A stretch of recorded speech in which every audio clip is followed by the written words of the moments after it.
السلام عليكم. يلا بينا نبدأ أول محاضرة من محاضرات البيم اركيتكتشر. هنبدأ شغل على الريفت، شغل بيم معماري. البيم يبقى أكيد هنبدأ في أول حاجة هو الريفت، والريفت هيكون 90% من شغلنا عليه.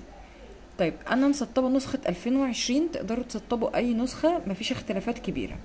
طيب اول ما بفتح البرنامج بتكون الواجهه دي قدامي، بيكون عندي اوبن دي لو انا عندي مشروع كنت انا مسيفاه قبل كده وعايزه اكمل شغل عليه، فبعمل اوبن ويبدا ان هو اختار المكان اللي انا كنت حافظاه فيه وافتحه من اول وجديد تاني. نيو ده كده انا هفتح مشروع جديد من الاول، ده بالنسبه للخانه بتاعه الموديل. لكن لو انا هعمل فاميلي دي زي البلوكات اللي عندنا في الاوتوكاد. لو انا عايزه افتح البلوكات بتاعه الابواب والشبابيك والحاجات اللي بتبقى زي الاوتوكاد، في الريفت بنقولها فاميلي. احفظوا بقى المصطلح بتاعها، هنا بتسمى فاميلي. فلا انا مش عايزه افتح فاميلي جديده او بلوكيه جديده، لا انا عايزه افتح مشروع جديد فهعمل نيو. بنيجي هنا بقى بلاقي هنا كذا اختيار، بيقول لي انت عايزاه معماري اركتكتشر ولا عايزاه ستراكشر ولا ميكانيكال ولا عايزاه ايه بالظبط. فانا مش بختار حاجه من الحاجات دي خالص، انا بختار من البراوزر. لما بتسطب الريفت بيجي معاك الفاميلي بتاعتها او المكتبه بتاعتها بتنزل اوتوماتيك، فبختار من البراوزر وارجع ورا كده لحد ما اختار اليو سي متريك.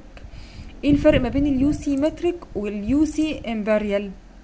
اليو سي متريك ده اللي هي الوحدات الاساسيه بتاعتنا، المليمتر، سنتيمتر، المتر، دي كده الوحدات بتاعتنا. اما الامبريال ده اللي هو الانش والفيت والحاجات دي كلها.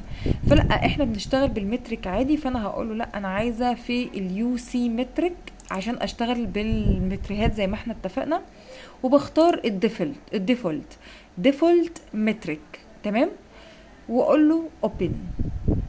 شويه هعلمكم اصلا انتوا ازاي تعملوا تمبلت فايل لنفسكم، بس في الاول احنا هنشتغل بالديفولت مترك عشان نبقى بادئين من مستوى الصفر يعني. واقول اوكي. كده بالنسبه لي انا فتح لي الواجهه بتاعتي بتاعه البرنامج. ولو انا جيت بصيت كده بص عليه، خلينا نتفق ان زي ما انا متعوده معاكم ان انا بقعدش بقى امسك ايقونه نشرحها، لا ان انا بعمل تاسك على طول، تاسك بسيط خالص. من التاسك ده بنبدا ان احنا نتعلم بيه الاوامر، وده بيكون اسهل واسرع لما بتكون حاجه عملي. طيب اول ما بفتح اي برنامج، في اي برنامج عموما، اول حاجه بعملها ان انا بظبط الوحدات.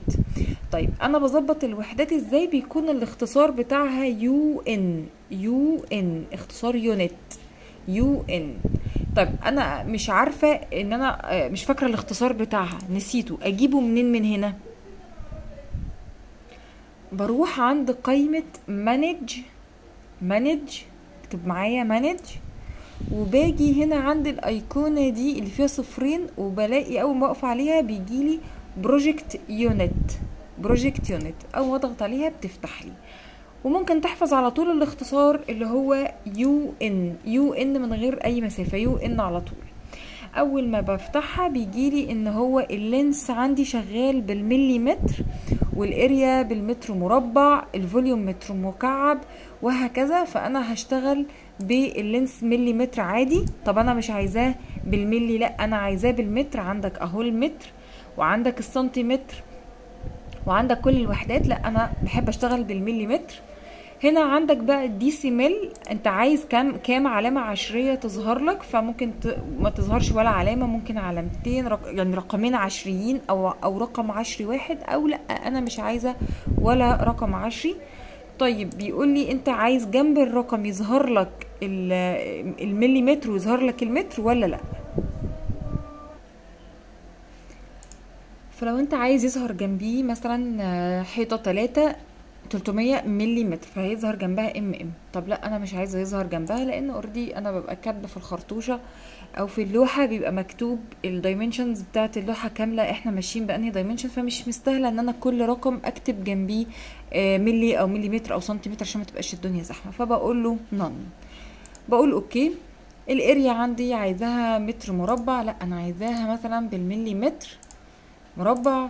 الفوليوم خليه بالمتر المكعب، ايا كان بقى انت هتاخد الدايمنشنز بتاع الدايمنشنز بتاعتك هتاخدها وحدتها ايه، واقول اوكي. ده كده انا يعني ظبطت البروجكت بتاعي وجاهز ان انا ابدا اشتغل فيه.